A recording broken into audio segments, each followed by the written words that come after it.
सिर्फ एक नारी नहीं, सहनशीलता का जीता प्रतीक है ये, मर्यादा का दूसरा नाम है ये, हर नारी का श्रेष्ठ अस्त्र है ये। जो भी हो, तुम्हारा मन खेती की तरफ रुख गया है, ये ही देखकर मुझे बहुत अच्छा लगा। अच्छे से करना, और कभी भी कोई भी मदद की जरूरत हो तो मुझे बोलना। मुझे खेती की सब तरीके पता है, बस मैं करता नहीं हूं, जान लो। खेती करेगा वो आलसी आदमी। सिर्फ 2 दिन देखना, 2 दिन के नाटक के बाद फिर से वही बिस्तर पकड़ लेगा वो। इतना कष्ट क्या कर पाएगा वो? बहुत अच्छी तरह से जानता हूं मैं उसको। दरअसल ये सब तुम्हारी ही गलती है भदौरी। शक्ति से पेश नहीं आती हो ना, इसीलिए कभी कभी शक्ति दिखाना भी जरूरी है भदौरी, तभी वो समझेगा और सही राह पर आएगा।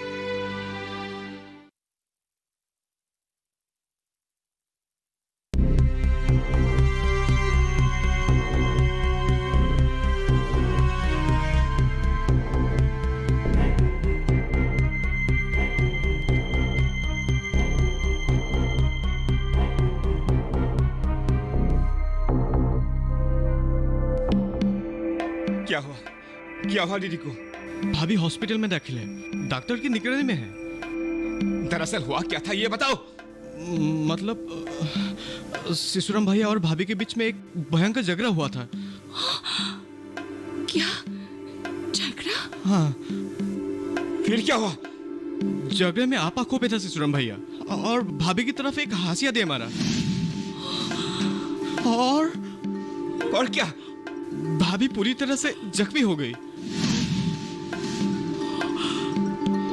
उसे मैं छोड़ूंगा नहीं, पुलिस को सौंपूंगा मैं, पुलिस बुलाऊंगा मैं।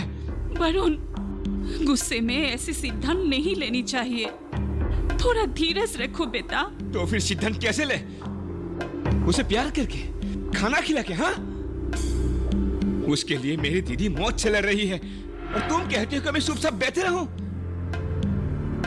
उसको तो मैं जेल का खाना खिला कर ही छोड़ूंगा। बहुत बर्दाश्त कर लिया हमने।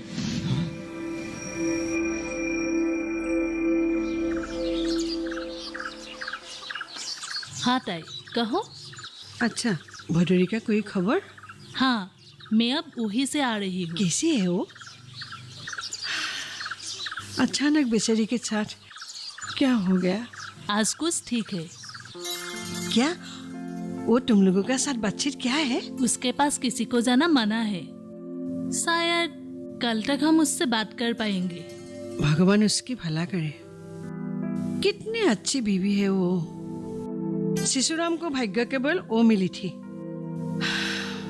लेकिन वो पागल। इसीलिए तो भदौरी के मायके वाले उसे पुलिस के हवाले करना चाहते हैं। क्या?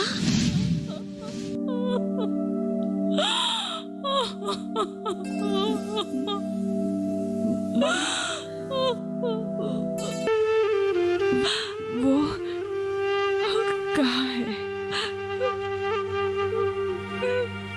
माँ, डॉक्टर साहब तुम्हें बुलाया है।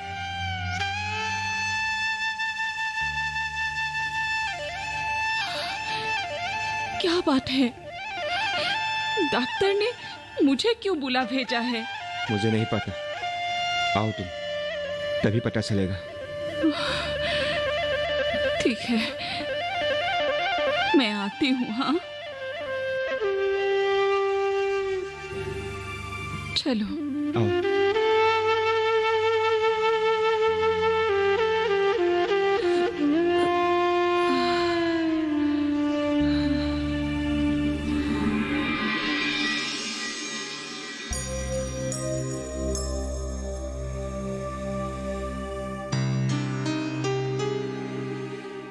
आपको एक बात बताने के लिए मैंने आपको यहाँ पे बुलाया।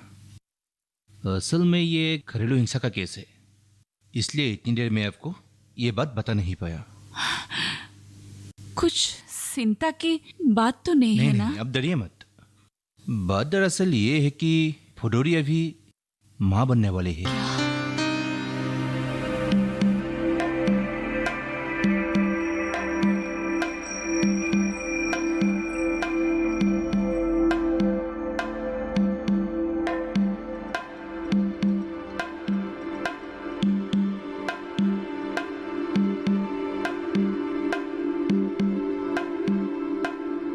क्या कहा डॉक्टर साहब ने?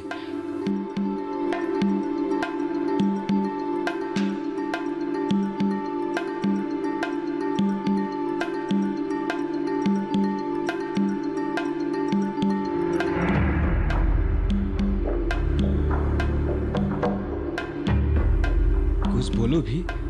क्या कहा डॉक्टर साहब ने?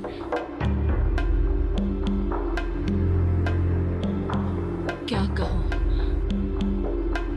आंसू या रो, सुख या दुख, दिमाग काम नहीं कर रहा मेरा। अरे क्या हुआ माँ? खोलकर क्यों नहीं कहती हो?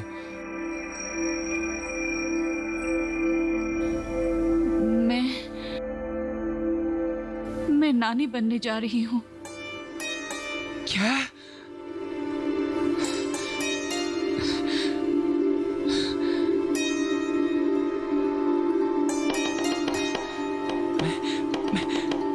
मैं मामा बनने जा रहा हूँ। ये तो खुशी की बात है और हम खुशी जाहिर क्यों नहीं करेंगे? आज तो हमारे लिए बहुत बड़ा दिन है। पर बाप तो जेल में है। रहने दो उसे जेल में। हम है ना, भांजे की देखभाल हम करेंगे। दीदी की संतान हमारे घर में पलेगा भी और बढ़ेगा भी। और माँ, मैं फिर से तुम्हें कह रहा हूँ कि उस आदमी के लिए तुम मेरे सामने रोना धोना बंद करो। उसे पूरी जिंदगी जेल में ही सरने दो। मैं उसे जेल से बाहर नहीं आने दूंगा।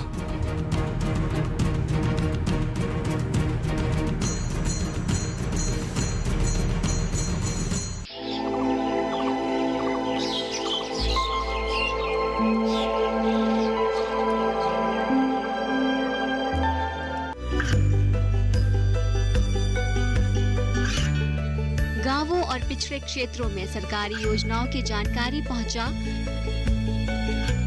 देश में कौशल और क्षमता विकास कर ग्रामीणों को सामाजिक बदलाव और विकास से जोड़ने की दूरदर्शन किसान की पहल चौपाल चर्चा देखें सोमवार से शुक्रवार सुबह 9 बजे।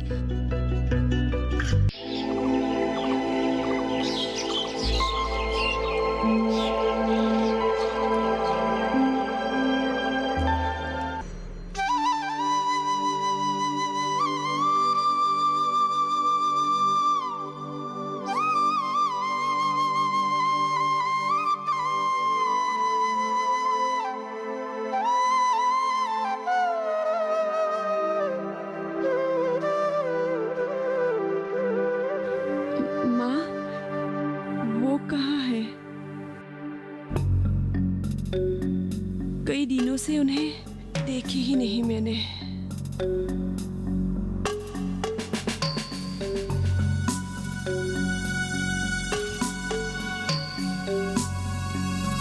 अब कैसी हो बेटी? कैसा महसूस हो रहा है?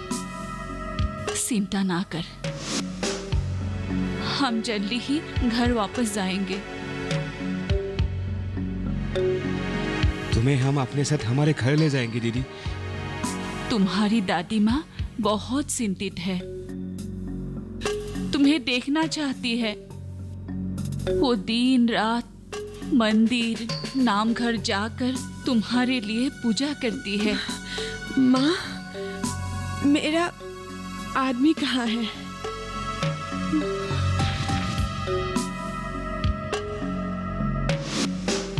बोलती क्यों नहीं? वो कहाँ है? उसकी चिंता तुम मत करो दीदी, वो अपना कर्मों का फल भुगत रहा है। जेल भेज दिया उसे। क्या?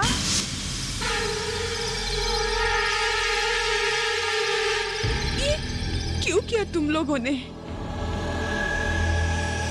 क्यों मतलब? ये तुम पूछ रही हो दीदी?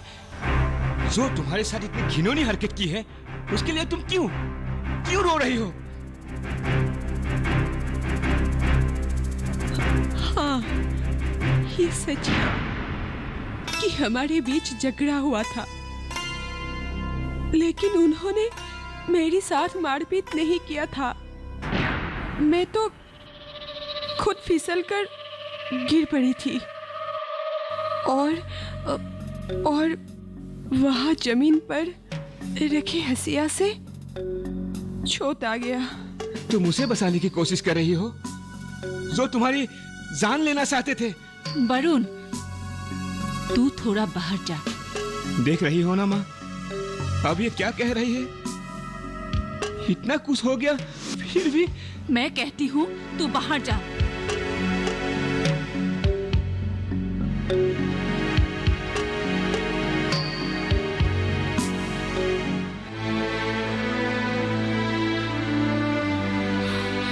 देख भदोरी, अपराधी को सजा मिलना जरूरी है। मैं अपने पति को कैसे जेल में देख सकती हूँ? 7 जन्मों तक साथ निभाने की वचन दिया था, अग्नि को साक्षी मानकर, जिनके साथ फेरे लिए थे, कसमें खाए थे, उसी को अपने लिए जेल कैसे भेज सकती हूँ?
कई बार तुम्हें एक बात बताना चाहा,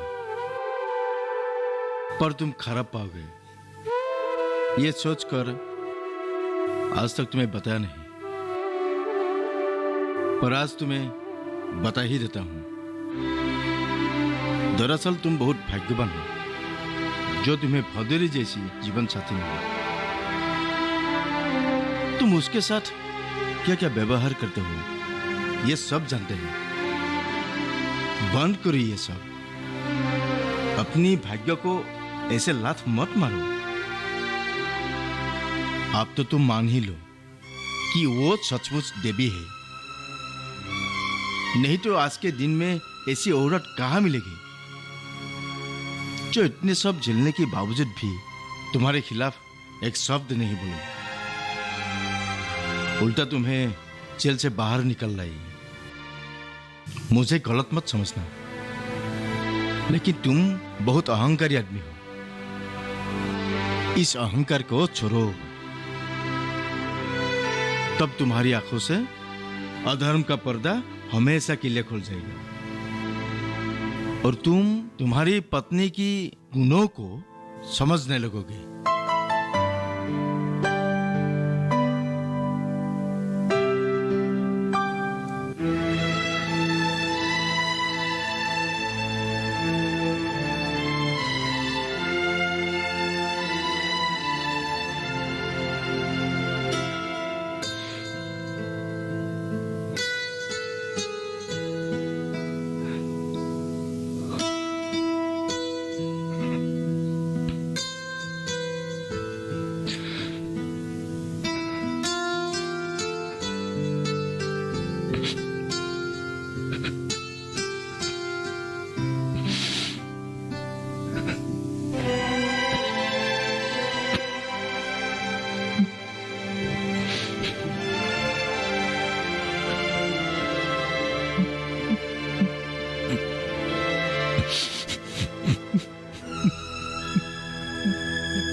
मुझे माफ कर दो भदोरी।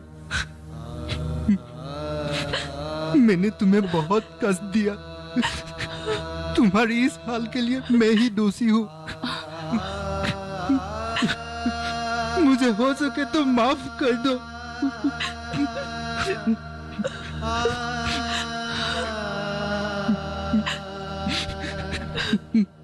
तुमने मुझे बहुत समझाया, पर मैं समझ नहीं पाया। हर बार मेरी हिस्से का काम तुम चुपचाप कर लेती थी और मैं आलसी सोया रहता था। फिर भी मेरे लिए तुम्हारा प्यार घटा नहीं। मैं जल्लाद हूँ, जल्लाद, जो तुम्हारा मूल नहीं समझ पाया।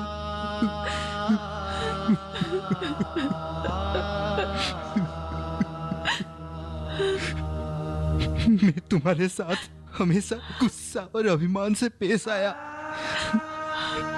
तुम्हारे हालत के बारे में मैंने कभी भी सोचा ही नहीं।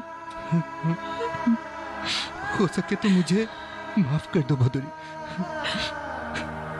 मैं तुम्हें कसम देता हूँ, मैं अभी से बहुत कष्ट करूंगा, काम करूंगा, तुम्हारे लिए सोचूंगा, तुम्हें खुश रखूंगा। हमारा जीवन अच्छे से व्यतीत हो, इसके लिए मैं दिन रात एक करके काम करूंगा। दुख को तुम्हारे पास आने नहीं दूंगा। मुझे विश्वास करो।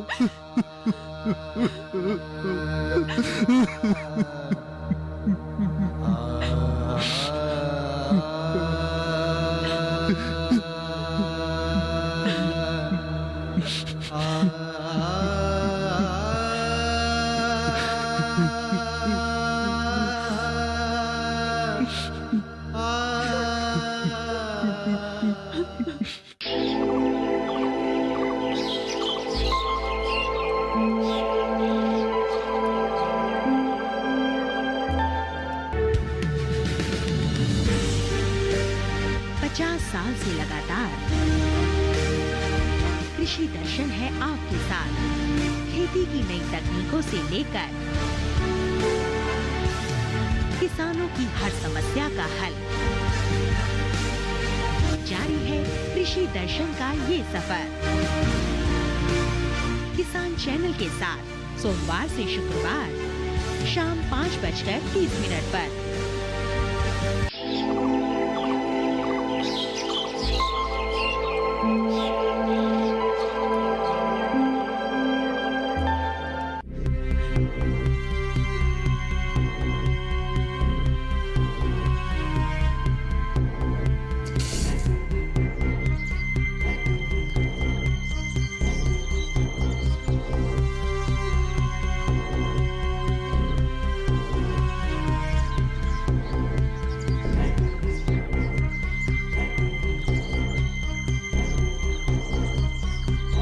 पागल हो गई है दीदी। उस असुर को जेल से निकालना है उसने। मार डालूंगा उसे मैं। कोई इंसान खराब नहीं होता है वरुण। कभी आदमी जिस परिवेश में रहता है वही परिवेश उसका स्वभाव, आदर्श और अहंकार उसे अच्छे राह से विचलित कर देते हैं और वो एक खराब आदमी के रूप से हमारे समक्ष खड़ा हो जाता है। असल में हमारे जमाई बाबू शिशुराम भी बहुत अच्छा आदमी है। अच्छा आदमी अपने बीबी को मारता है क्या? जान जाते जाते बच गई वो।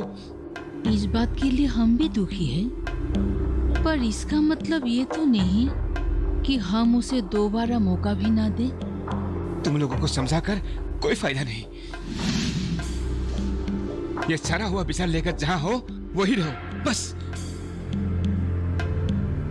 ये तो बहुत ही आसान है कि हम भदोरी को उससे अलग करके ले आए, पर क्या होगा?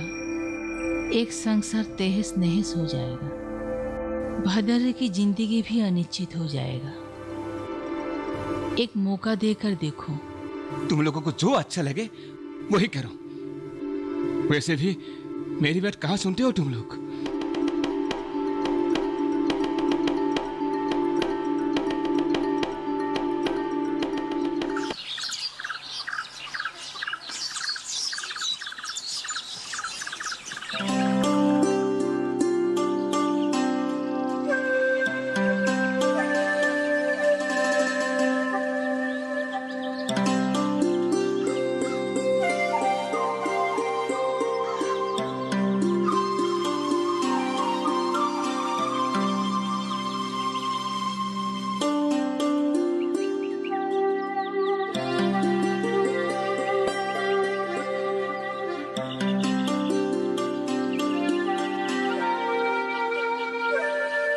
वैसे भी साफ सफाई जरूरी है, और घर में अब जो मरीज भी है, इसीलिए। हाँ, संभाल के। मरीज तो है ही, साथ में एक नन्हा सा मेहमान जो आने वाला है। उस नन्हे मेहमान का स्वागत हम एक साफ सुथरा और खुशी से भरा परिवेश में करेंगे। है ना?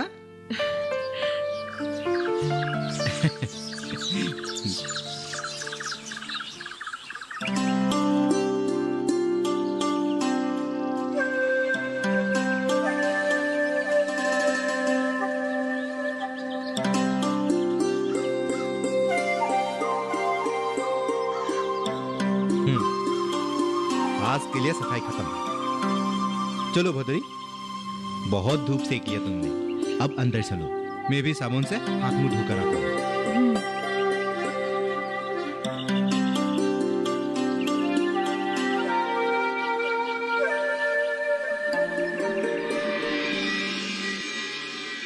दवा लेने का समय हो गया भद्री। रुको रुको रुको, बिल्कुल मत हिलना। जो चाहिए मुझसे कहना, मैं ला दूंगा। अब से तुम्हें ज्यादा सावधान रहना पड़ेगा, माँ जो बनने जा रही हो।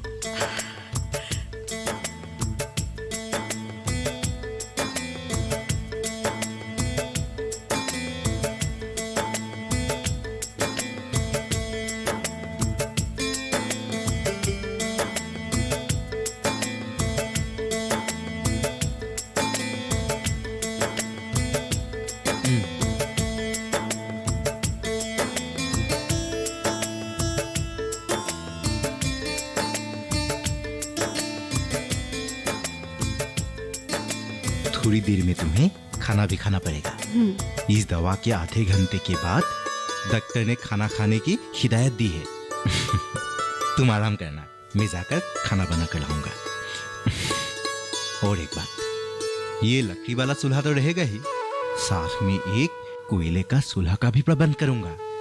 और फिर शहरी लोगों की तरह गैस भी ला दूंगा तुम्हें। कष्ट करके, मेहनत करके सब कुछ करूंगा, तुम्हारे लिए और हमारे आने वाला संतान के लिए।